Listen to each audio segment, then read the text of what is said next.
Hello! So I wanted to share a little update with you all on a project that I've just started, and it's relating to nature again, and quite closely linked to the tree and its creation. So working with both Hasselblad contact sheets. So as the tree was made up of 12 images, I'm looking to shoot the sea in exactly the same manner. So this was a first test. I've also got some Type 55 expired, 2 boxes, one that expired in May 2005 and a box that expired in March 1998.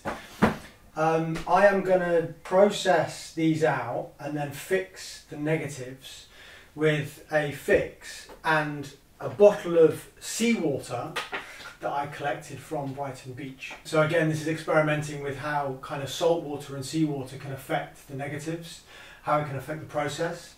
And then I'm going to use the seawater to fix the images, but also then the remainder of the seawater to wash and see the effects. First of all, I need to measure the chemicals. So it's a ratio of 1:1. So we're using Ilford Type as the fix. So I've got 150 ml of fix added with 150 ml of seawater. Now, as you can imagine, I have absolutely no idea how this is going to be. Fingers crossed.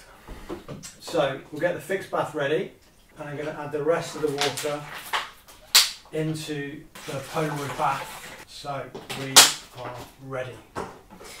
So 3 Polaroids, get the timer for 1 minute for each, and then we will pull in succession. Fingers crossed.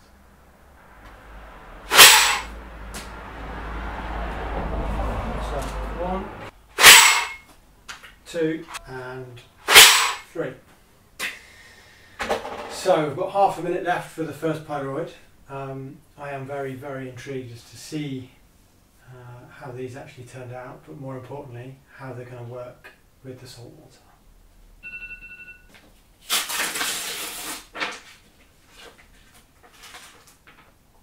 So, sheet 1 appears to have worked. The Polaroid film itself, the prints, they never work because they are so old. But the negatives do seem to be okay. So just quickly pull all of them. And it looks like we have success with all 3, which is rather exciting.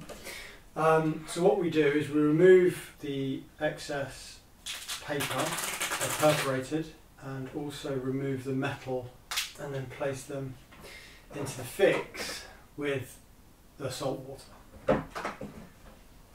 And this helps to remove the remaining silver halide that is not developed, because sometimes with these the chemicals don't completely flood, and it also helps to remove all of the excess chemicals that are on the film through the processing. So the first one looks to be about ready. So we take that out of the fix and pop that into the water, and then do image number 2.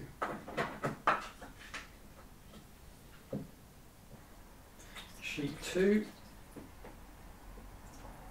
is now fixed. We move on to the third and final. This film has long been one of my favourite films, but sadly was discontinued in, I think, 2005, 2006, and now it occasionally comes up all expired on eBay for rather a large amount of money, but it's always worth it, because even if the print side of the film doesn't work, the negative usually does, and even if the chemicals have dried out, there is still a way to have the negatives themselves processed manually in the lab. So no matter what happens, there is a way to use this film, and there really isn't a film that is as beautiful as the Type 55. And as you can see, print, I can just see something, but to you it probably just looks white. But there is something on the film. So there we are. nice little update for you. I'll bring you more pictures when I have them, and I will be going back to the sea, because what I wanted was waves, and what I got was a very calm sea. Maybe Brighton was not the right place to go, but I searched, and supposedly waves were going to be 1 metre high. I doubt they were a centimetre high. But it was very good to go and experiment and see how this can work, and also play with the salt water and the chemicals. So thank you very much, and I'll be back to you soon.